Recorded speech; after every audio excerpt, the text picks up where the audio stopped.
ფეხბურთელები ამწოვებენ თამაშს, თუმცა იმერლებმა მოახერხეს ეპიზოდის განმუხტვა, მაგრამ აქ შესანიშნავად თამაშობს ჯან სოუზა დე ალმეიდა და ბრაზილიელი 23 წლის ფორვარდი ხსნის ანგარის შეხვედრის მე-7 წუთზე დაწინაურდა რუსთავი ძალიან სწრაფი გოლით და შეგვიძლია ვთქვათ, რომ ეს შეხვედრა კიდევ უფრო საინტერესო გახდება. გახსნა სერბმა გამოცდილმა მეკარემ ფილიპ კლიაიჩმა ვერ შეძლო ამ ბურთს მოგერიება. პრინც ოსეი განელი მოთამაშე იყო ამ გოლში, ერთ-ერთი მთავარი მოქმედი პირი, რომელმაც ძალიან კარგად შეძლო ვითარებაში გარკვევა საჯარიმოსთან მყოფმა ბურთის შენარჩუნება და ასევე ვარლეი ბრაზილიას წარმოადგენს. კლიაიჩზე მოხსენებათ იგი სერბია, ჟან ალმეიდა და სწორედ ფილიპ კლიაიჩის ჩართვა გახდა აქ თამაშის საჭირო.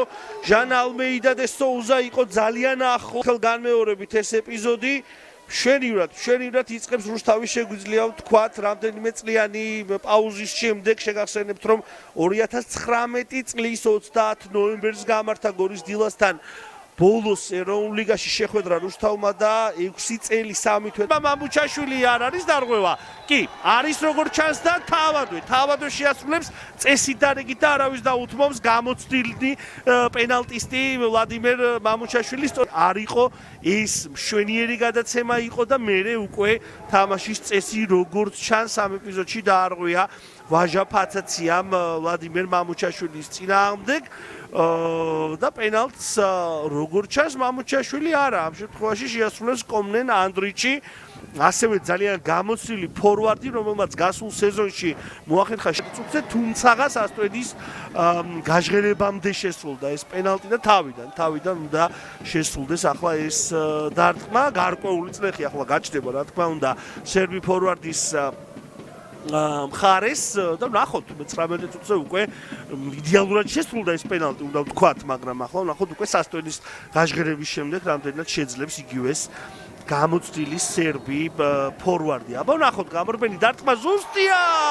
და მოიგერია ამ ეპიზოდში ეს პენალტი პაპუნა ბერუაშუმა და გადაარჩინა თავისი გუნდი. წელს 2025 წელს რუსთაველთა შემადგენლობაში 7 თამაში ითამაშა და ამ სეზონში, რა თქმა უნდა, სადებიუტო მატჩი როგორც მისთვის ისე რუსთაველი გასული წლის ზაფხულში და თავიდანვე გაჩნდა ის მოლოდინი, რომ რა თქმა უნდა, მამუჩაშვილი იქნებოდა ერთ-ერთი მთავარი მოთამაშე. ეს ეპიზოდი ქუთათელაძეა ყურადღების ცენტრში დარტყმა.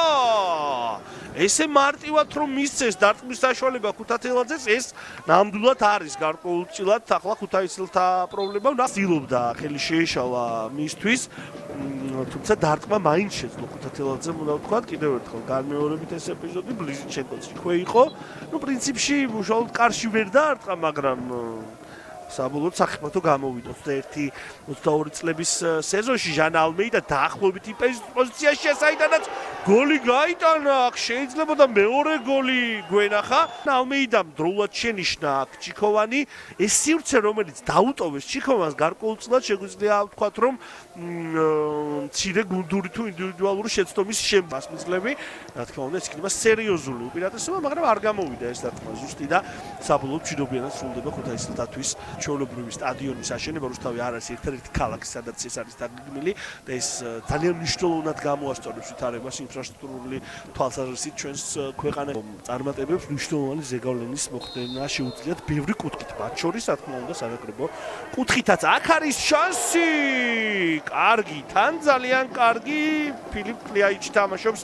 ძალიან კარგად მარცხენა ფლანგიდან უტევენ ქუთაისელები. ეს პასი გავიდა დარტყმა და ფელიპე პინეს ხოდა შესანიშნავი შანსი გოლის გატანისა. მერე არაბიძის გადაცემა და მამუჩაშვილმა გაუშვა ხელიდან მშვენიერი შესაძლებლობა წონასწორობის აღდგენისა. ქუთაისა მე მგონი არ ქონიათ მშვენიერი გადაცემა ვარლეი დასულას და რა შანსი გაუშვა ფელიპე პინესმა. მერე არაბიძემ ძალიან ჭკვიანურად იმოქმედა, თავადაც შეეძლო დარტყმა, მაგრამ მამუჩაშვილს გადააწოდა, მაგრამ მერე პრინციპში მცველება იმოქმედებს მშვენიერი. იკეთდება, ნახოთ რას მოიფიქრებენ ქუთაისელები და ბერუაშვილი ეუფლება 7-ად ბურთს ყოველგვარი აღელვების გარეშე კისტლის ზიტას დარტყმის შემდეგ.